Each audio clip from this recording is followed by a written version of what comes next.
దివ్యవాణి TV ప్రేక్షకులందరికీ యేసు నామములో శుభాలు తెలియజేస్తూ దివ్యవాక్కు కార్యక్రమానికి మిమ్మల్ని అందరినీ ప్రేమతో ఆహ్వానిస్తూ ఉన్నాము.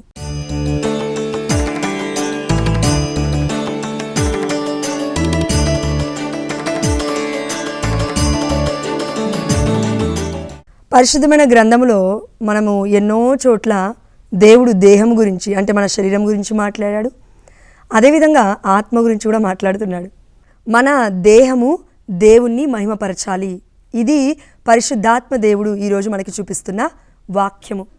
మన దేహము దేవుణ్ణి మహిమపరచాలి. మరి మహిమపరుస్తుందా? ఈ వాక్యం ఎక్కడైనా ఉందా అని అంటే కనుక 1 కొరింథీ 6వ అధ్యాయము 20వ వచనం ఒకసారి చూడండి. ఆయన వెల ఇచ్చి మిమ్ము కొనెను కనుక మీ దేహముతో దేవుణ్ణి మహిమపరుపుడు. దేవుడు చాలా స్పష్టంగా చెప్తున్నాడు, నేను మిమ్మల్ని వెల ఇచ్చి కొన్నాను. మనల్ని అందరినీ దేవుడు వెల ఇచ్చి కొన్నాడంట. ఎంత పెట్టి కొన్నాడు? తన ప్రాణం పెట్టి కొన్నాడు. ఏం పెట్టి కొన్నాడు? తన రక్తం పెట్టి కొన్నాడు. ఎన్ని సంవత్సరాల జీవితము? ఇటర్నల్ లైఫ్, శాశ్వతమైన జీవితాన్ని పెట్టి మనల్ని కొన్నాడు యేసయ్య. అయితే ఆయన మనల్ని వెల ఇచ్చి కొన్నాడు కనుక మన దేహము మరి దేవుణ్ణి మహిమపరుస్తుందా అనే ప్రశ్న ఈ రోజున మనల్ని పరిశుద్ధాత్మ దేవుడు ప్రశ్నిస్తూ ఉన్నాడు. అంతకంటే కొంచెం పైకి వెళ్తే మనం 19వ వచనం ఒకసారి చూడండి. మీ శరీరము మీ అందు వసించు ఆత్మకు ఆలయమని మీకు తెలియదా? తెలుసు కదండి మనందరికీ. కనతలేని కథోలిక శ్రీసేవ ప్రకటిస్తూనే ఉందా? ఎస్. మరి తెలియదా అని అడుగుతున్నాడు పరిశుద్ధాత్మ దేవుడు. మరలా గుర్తు చేస్తున్నాడు మనకి. ఆ ఆత్మ దేవునిచ్చే ఒసగబడింది, మీరు మీకు చెందినవారు కాదు. మామూలుగా మన కుటుంబాల్లో భర్త భార్యను చూసి, భార్య భర్తను చూసి, లేదంటే తల్లిదండ్రులు బిడ్డను చూసి, నేను అన్నాను, నువ్వు ఉన్నావు, ఇలా అయింది, అలా అయింది అని అంటున్నాం. తప్పు లేదండి. ఈ యొక్క లోక జీవితంలో మనం జీవిస్తున్నాం కాబట్టి తల్లిదండ్రుల యొక్క కృప లేకపోతే మనం బ్రతకం. ఎందుకంటే వాళ్ళు చంపేయాలనుకుంటేనే గర్భంలోనే చంపేస్తారు కదా, లేదంటే బయటకు వచ్చినాక పడేస్తారు కదా. ఈరోజు ఎంతోమందిని పడేస్తున్నారు కదా ఆడపిల్లల్ని. అలా మనం ఇంకా బ్రతికే ఉన్నాము. మనం చాలా సురక్షితంగా ఉన్నాము. మనం ఊపిరి తీసుకుంటున్నాము. కాబట్టి దేవుడు ఏమంటున్నా అంటే, మీరు ఊపిరి తీసుకుంటున్నారు, మీలో నా ఆత్మ ఉంది, అదేవిధంగా ఈ దేహము కూడా ఉంది. ఎక్కడి నుంచి వచ్చింది ఈ దేహము? మళ్ళీ ఆదికాండం దగ్గరికి వెళ్ళాలి మనం. ఆదాముని దేవుడు మట్టితో చేశాడు. ఆ మట్టికి ఊపిరిని ఊదాడు, ఆత్మతో నింపబడ్డాడు, జీవము కలవాడయ్యాడు. కాబట్టి మనం అందరం కూడా కరెక్ట్గా ఆలోచిస్తే ఈ మట్టి అంటే ఈ దేహము మనది కాదు.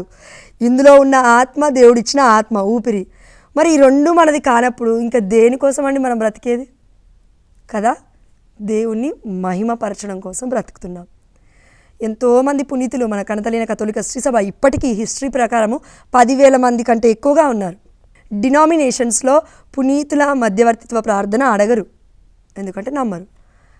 నువ్వు నేను పునీతులను నమ్మకపోతే, శాశ్వతమైన జీవితం ఉంటుందని నమ్మకపోతే, వారి ప్రార్థనలు దేవుడు వింటాడు, మనల్ని రక్షిస్తాడని నమ్మకపోతే, మరి పరలోక రాజ్యంలో ఉన్న వాళ్ళ ప్రార్థనలే దేవుడు వినకపోతే ఈ లోకంలో ఉన్న మన ప్రార్థనలు వింటారని ఎలా అనుకోవాలని?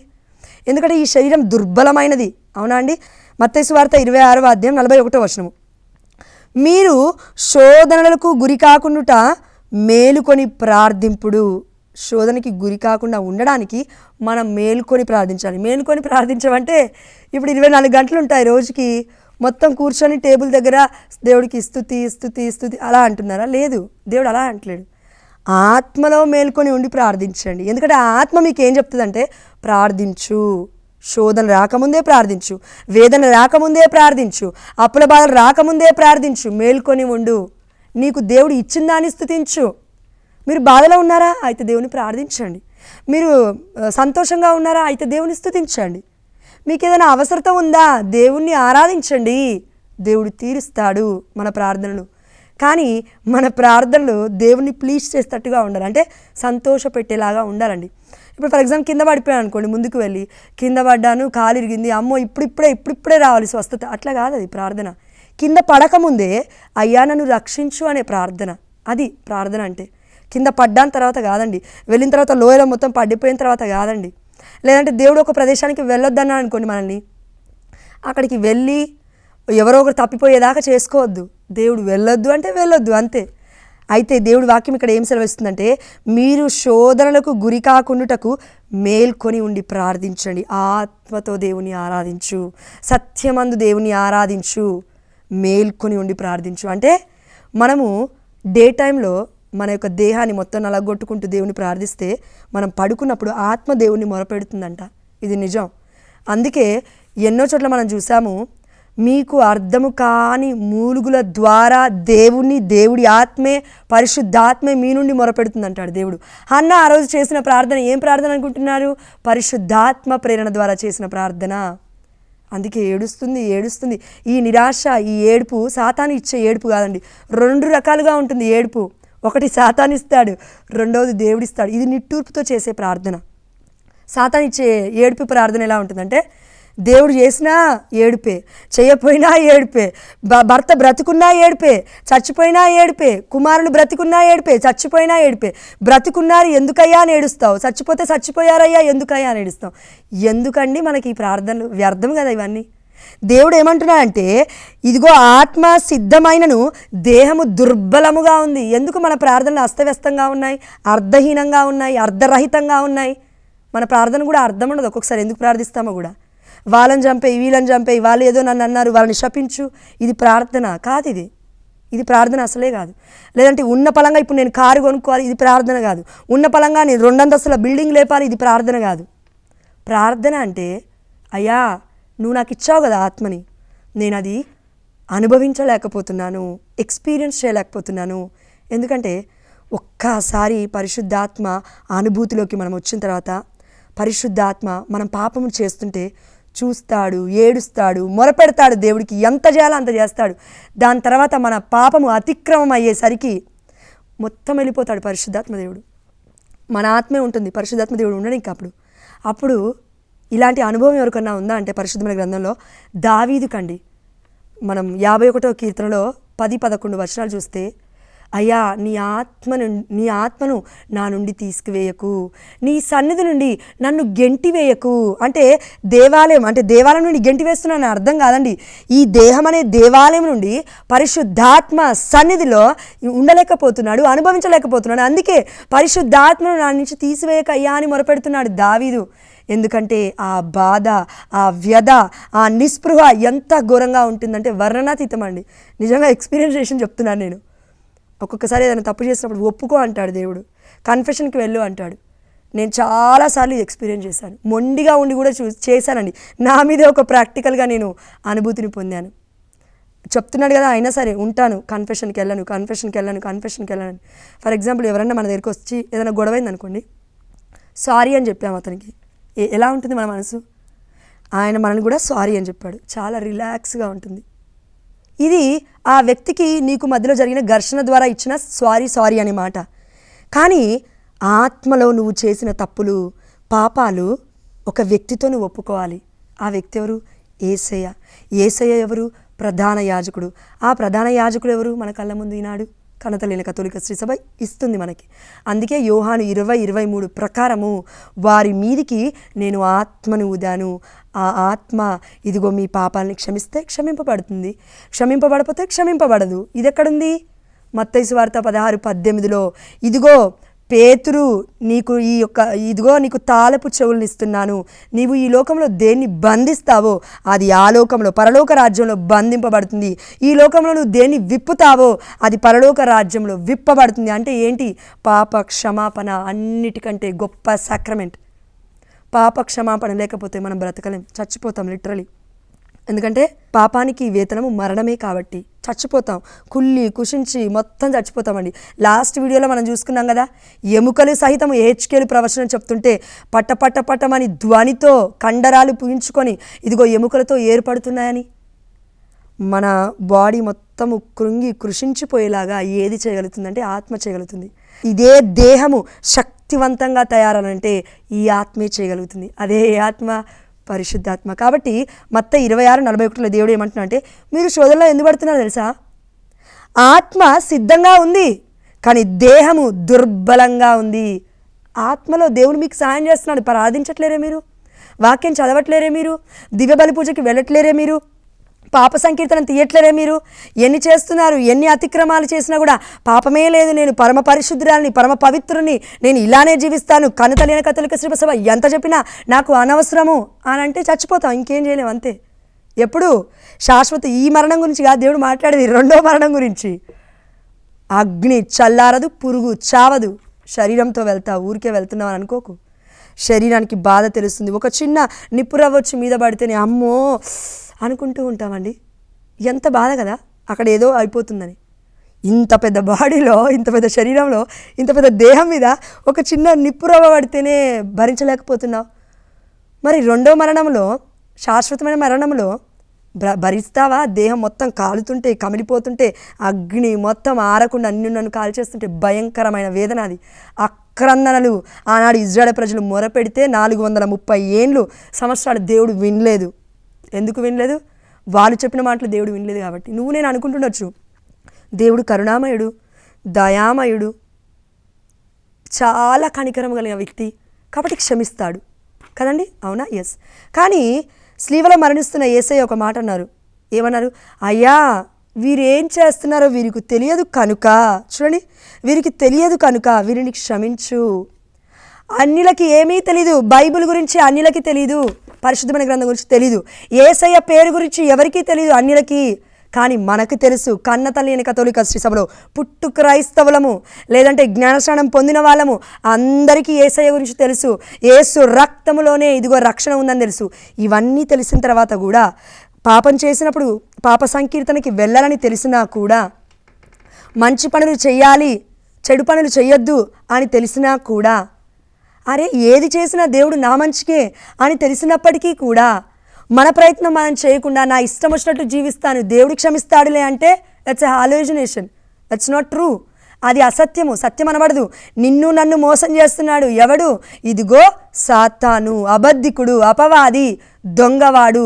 అందుకే యోహాను సువార్త 10వ అధ్యాయం 10వ వచనంలో మనం చూసాము, దొంగవాడు దొంగిలించుటకు, నరహత్య చేయుటకు, నాశనము చేయుటకు వస్తాడు దుష్టుడు.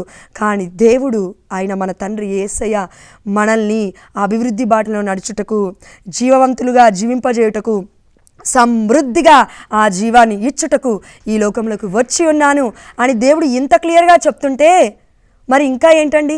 పాప సంకీర్తన ఎందుకు తీయాలి? చర్చికి ఎందుకు వెళ్ళాలి? వాక్యం ఎందుకు చదవాలి? నిద్రపోతే సరిపోతుంది. నిద్రలోనే పోతావు. దేవుడు అంటాడు కదా, ఇదిగో అవివేకి, ఈ నైట్కే నీ ప్రాణం నేను తీసేస్తే ఎవరికి చెప్తాను? అందుకే దేవుడు అంటున్నాడండి. ఎవరితో? అందరితో అంటున్నాడు. ఎందుకంటే మనం 1 పేతురు 5వ అధ్యాయం 6వ వచనంలో గర్జించు సింహం వలె ఎవరిని మృంగుదునా అని సాతాను చూస్తున్నాడు. మరి ఇక్కడ దేవుడు జాగరూకులై శోధనలో గురి కాకుండా మీరు ప్రార్థించమంటున్నాడు. ప్రార్థించడమే మనకు శక్తి సరిపోవట్లేదే. ఫర్ ఎగ్జాంపుల్ మనలో కొంతమంది ఎలా ఉంటామంటే అండి, ఒక వారం తర్వాత మన ఇంట్లో ఎవరైనా చనిపోతారని తెలిసిందనుకోండి, ఏం చేస్తామండి? ఏడ్చుకుంటూ కూర్చుంటామా? డాక్టర్ తీసుకెళ్ళి వైద్యాలన్నీ చేపిస్తాము. ఏ రోగం ఉందో ఏమో, ఎట్లా చచ్చిపోతున్నాడో ఏమో, ఏంటో అని తెలుసుకోవడానికన్నా ప్రయత్నిస్తాము. ప్రయత్నమే ప్రార్థన.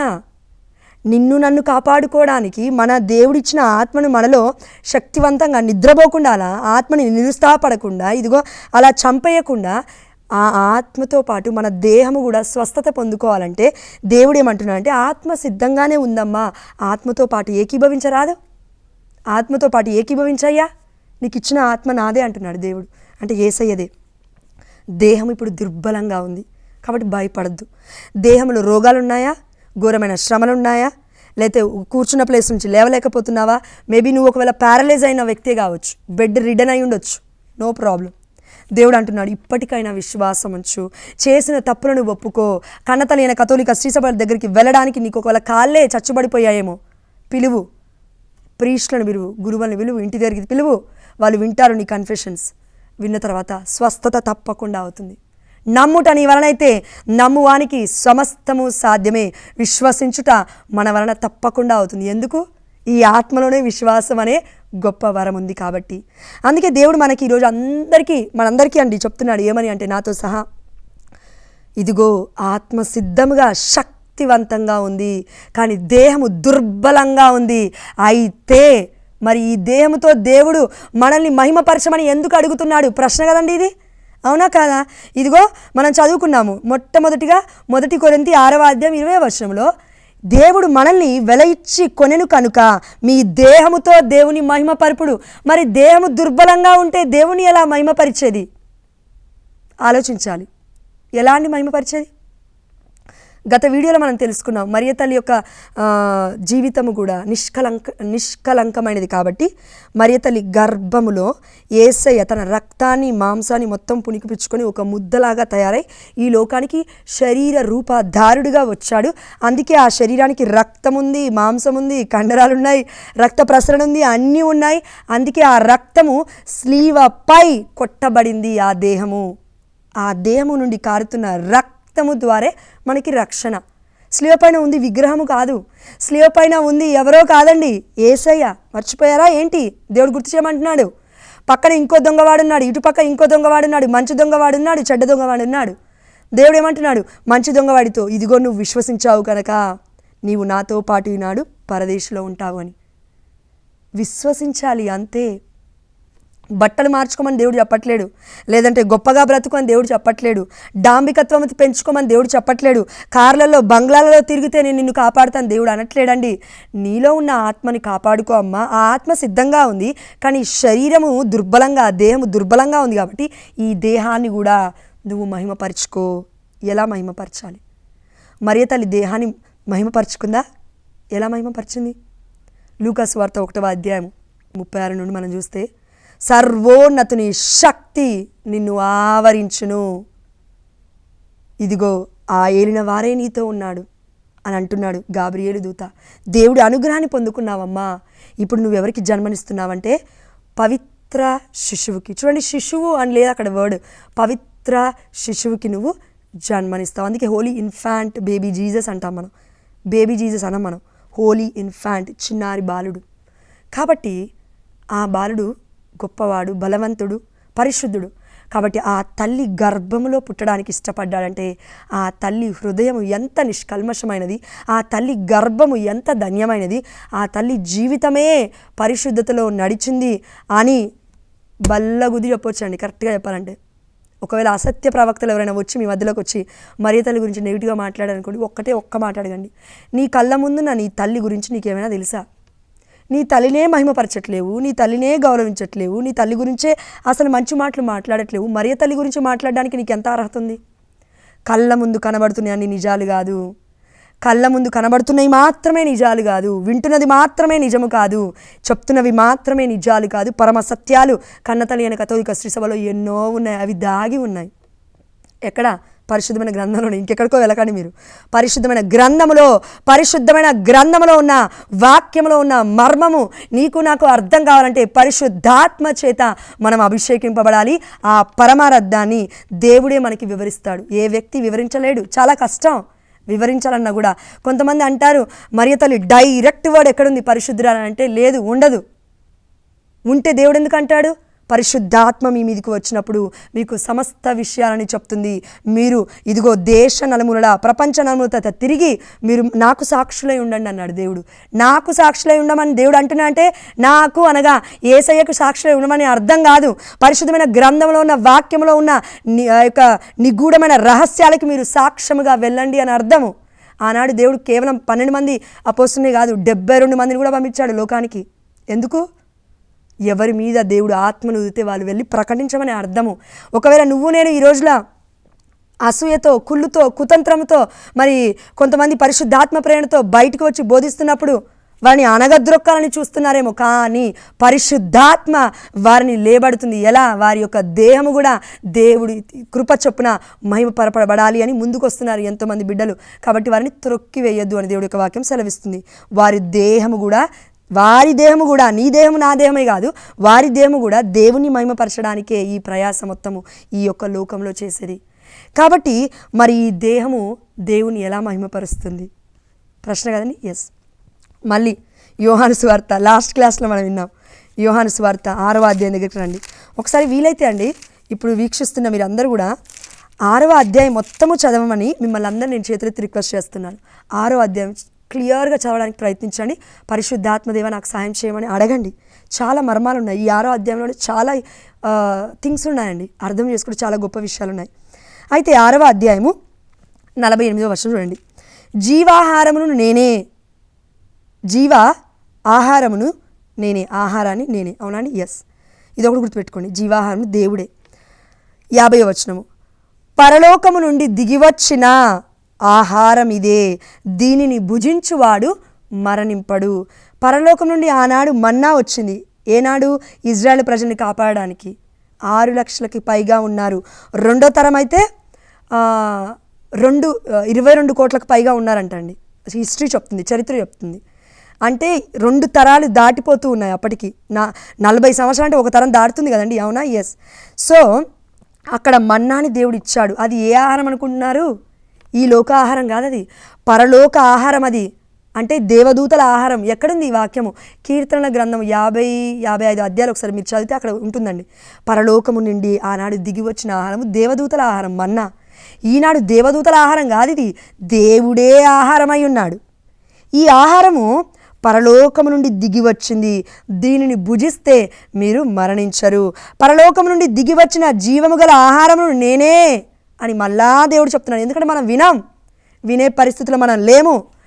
డినామినేషన్స్ కూడా వినే పరిస్థితుల్లో లేరు, వర్గాలుగా చీలిపోతున్నారు. కాబట్టి దేవుడు బాధపడుతున్నాడు. ఎందుకు బాధపడుతున్నారు? లాస్ట్ వచనంలో మనం చూద్దాం. అయితే దేవుడు ఏమంటున్నా అంటే, నేను ఇచ్చు ఆహారము నా శరీరమే. జీవాహారము నేనే. నేను ఇచ్చు ఆహారం ఏంటంటే నా శరీరమే. కాబట్టి ఈ శరీరం గురించి దేవుడు ఏం మాట్లాడుతున్నాడు చూడండి. 57వ వచనము, యోహాను సువార్త 6:57, జీవము గల తండ్రి నన్ను పంపెను, నేను తండ్రి మూలమున జీవించుచున్నాను, అట్లే నన్ను భుజించువాడు నా మూలమున జీవించును. ఇక్కడ జీవం అంటే 2 విషయాలు ఉన్నాయి. కరెక్ట్గా అబ్జర్వ్ చేయండి మీరు. ఇప్పుడు ఈ లోకంలో బ్రతుకుతున్న వాళ్ళమందరము చచ్చిపోకుండా ఉన్నాం కదండి, జీవంతో ఉన్నాం, అవునా? ఎస్, ఊపిరి పీల్చుకుంటున్నాం, జీవంతో ఉన్నాం. ఇది మొదటిది. రెండవది ఏంటంటే అది నిత్య జీవం. నిత్యము బ్రతుకుతాము, నిత్యము జీవిస్తూనే ఉంటాం. అదేంటిది? పరలోక జీవితం గురించి దేవుడు మాట్లాడుతున్నాడు. ఈ 2 జీవితాలు ఇందులో మర్మమై ఉన్నాయి.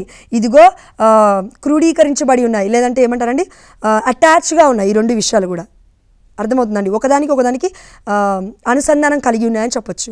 అదేంటి? ఒకటి ఈ లోక జీవితము, 2 నిత్య జీవితం, శాశ్వతమైన జీవితం కూడా ఉంది ఇందులో అంటున్నాడు దేవుడు. ఎలా? అందుకే ఈ లోకంలో జీవిస్తున్న మనము అంతటా యూదులు ఒకరితో ఒకరు మనం భుజించుటకు ఈయన తన శరీరమును ఎట్లు ఇస్తాడు అని వాదించుకొనసాగిరి. అందుకే దేవుడు ఏమంటున్నా అంటే, నేను అనగా మీరు మనుష్య కుమారుని శరీరమును భుజించి ఆయన రక్తమును పానము చేస్తే తప్ప, తాగితే తప్ప మీలో జీవం ఉండదని నేను మీతో నిశ్చయముగా చెప్పుచున్నాను. ఆమేన్, హల్లెలూయా. దేవుడే నిశ్చయముగా బైబిల్ నుంచి చెప్తుంటే ఇంకా డైరెక్ట్ వర్డ్ నీకేం కావాలి ప్రియమైన బిడ్డ? ఈ రక్తము మరియ తల్లి గర్భం నుండే వచ్చింది కదా, చరిత్ర ఉంది కదా. కాబట్టి ఇది మనం విశ్వసించాలి. చివరిగా అండి, మరి మన దేహము 1 కొరింథీ 6వ అధ్యాయము 20వ వచనం మనం చూసాము. ఆయన వెల ఇచ్చి మనల్ని కొన్నాడు. ఆ వెల ఏంటి? రక్తము. తన దేహం ఏంటి? మన దేహాన్ని మహిమపరచమంటున్నాడు. అంతే. ఈ దేహముతో దేవుని ఎలా మహిమపరిచేది? దేవుడి చిత్తానుసారంగా జీవిస్తూ ఆత్మతో నడిపింపబడితే దేహము కూడా అటే వెళ్తుంది. దేహముతో నడిపించబడుతుంటే ఆత్మ అపరిశుద్ధంగా తయారైపోతుంది. కాబట్టి ఆత్మతో మనం నడిపింపబడితే, ఆత్మతో మనం నడిపింపబడాలంటే దేహముతో మనము దేహాన్ని కూడా మన ఆధీనంలోకి తీసుకోవాలి అనంటే ఒకే విషయము, కేవలము ఇది నా శరీరము, ఇది నా రక్తము, దీన్ని భుజించండి, దీన్ని పానము చేయండి అని చెప్తున్న దేవుడి యొక్క శాశ్వతమైన పలుకులు దర్శన గ్రంథము మనం 8, 9, 10 అధ్యాయాలు చదివితే అక్కడ ఉన్నాయి. ఇవి సత్యమైన పలుకులు. అందుకే దేవుని మనం ఏమంటామంటే, తీసుకునే ముందు దేవుడి యొక్క రక్త శరీరాలను గురువు ఇలా చూపించగానే అనగానే మనం ఏమంటామండి? ప్రభువా, నీవు నా ఇంట ప్రవేశించుటకు నేను పాత్రురాను కాను, కానీ నువ్వు ఒక్క మాట చెప్పినా నా ఆత్మ స్వస్థత పొందును. ఆత్మ స్వస్థత పొందితే ఆటోమేటిక్గా ఆత్మచేత నడిపింపబడుతున్నాము కాబట్టి దేహము కూడా స్వస్థత పొందుకుంటుంది. కాబట్టి చివరి మాట అండి, అదేంటంటే మట్టి నుండి వచ్చిన మన ఈ శరీరానికి దేవుడు ఎంతో అమూల్యమైన స్థానాన్ని ఇచ్చాడు. అదేవిధంగా ఆత్మకి కూడా అమూల్యమైన స్థానాన్ని దేవుడు ఇస్తున్నాడు.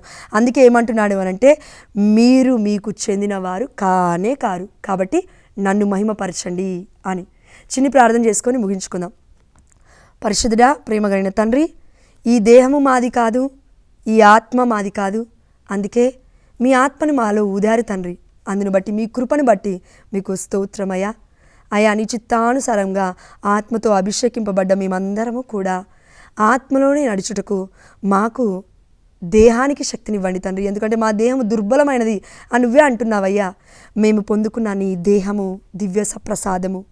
ఆ దేహాన్ని పొందుకుంటూ మా దేహముతో మిమ్మల్ని మహిమపరిచే కృపను మా అందరికీ దయచేయమని, మేము రక్తాన్ని పొందుకుంటూ ఆ ఆత్మకి పోషణగా మేము అందజేసుకుంటున్నాయినా మీ యొక్క ఆత్మని కూడా నా తండ్రి మీ చిత్తానుసారంగా నడిపించుకుంటున్నాయినా మీ చిత్తానుసారముగా జీవించుటకు మా దేహానికి మా ఆత్మకి మీరు నేర్పించమని, దానికి కావలసిన జ్ఞానాన్ని, బుద్ధిని, వివేకాన్ని, విచక్షణను మా అందరికీ కూడా దయచేయమని, ముఖ్యముగా క్రమశిక్షణ కలిగిన ప్రార్థన శక్తితో మమ్మల్ని అందరినీ నింపుతామని విశ్వసిస్తూ ఈ చిన్ని ప్రార్థనను నజరేయుడైన యేసుక్రీస్తు అతి పరిశుద్ధమైన నామమున, ఉన్నతమైన నామమున, ఘనమైన నామమున మా దేహాలు యేసు నామములో మిమ్మల్ని మహిమపరచుగాక మా ప్రియ పరలోకపు తండ్రి. ఆమేన్. హల్లెలూయా. God bless you all.